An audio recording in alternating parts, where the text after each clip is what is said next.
Hi friends मैं आज बनाबले lasso पालें शाक और माछर एखन तरकारी। इयात मैं एटा आलू दिसो, जलकिया दिसो मैं दुटा, पियाज दिसो मैं डांगर आचार एटा और आदा নহरु दिसो और ए माछखिनि फ्राई करिए लैसो। मैं निमख दिसो, जखमते दी दिसो निमखखिनि, हालधि गुड़ी दिसो आधा चामच और अलपमान जीरा गुड़ी दिसो। केराहीটো गरम হৈছে, मैं तेल दिसो, पियाजखिनि दी लैसो इयाते।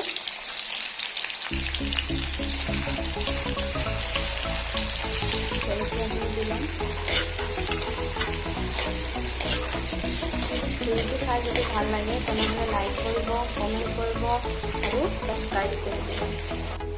এতিয়া মই ইয়াত আদা নহৰুখিনি দি ল'ম।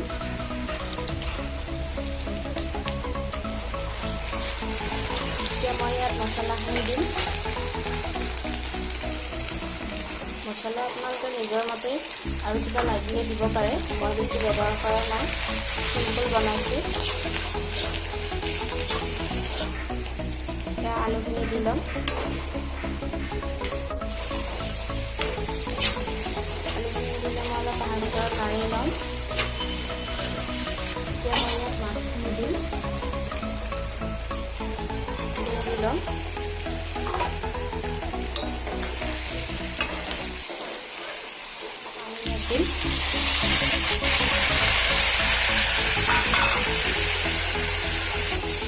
অলপমান জলকীয়া গুড়ি দিছোঁ, কাশ্মীৰী মিৰ্চ, কালাৰটো ভালকৈ আহে। দিলেও দিব পাৰে, নিদিলেও কথা নাই। এতিয়া মই ইয়াত শাকখিনি দিম।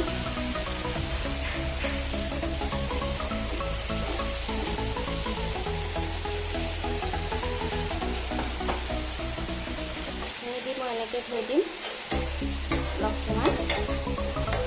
এতিয়া অলপ ঢাকনখন মাৰি থ'ম অলপ সময়। মই 2 মিনিটৰ ঢাকনখন মাৰি থৈছিলোঁ। এতিয়া মই লাৰি দিম।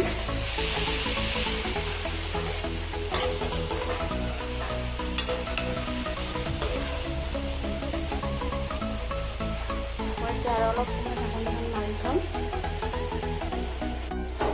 এতিয়া মই ঢাকনখন পিছুৱাই আৰু এবাৰ মাৰি দিছোঁ।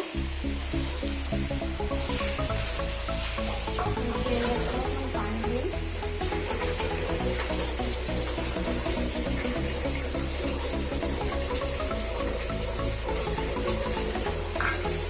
পানী দিছোঁ।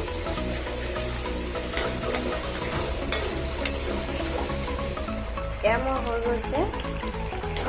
মই আৰু এবাৰ পানী দিছোঁ অলপ বেছিকৈ। মই ইমান শুকান কৰা নাই, অলপ জোল টাইপ কৰিছোঁ। এখন হৈছে মাছ আৰু পালেং শাকৰ।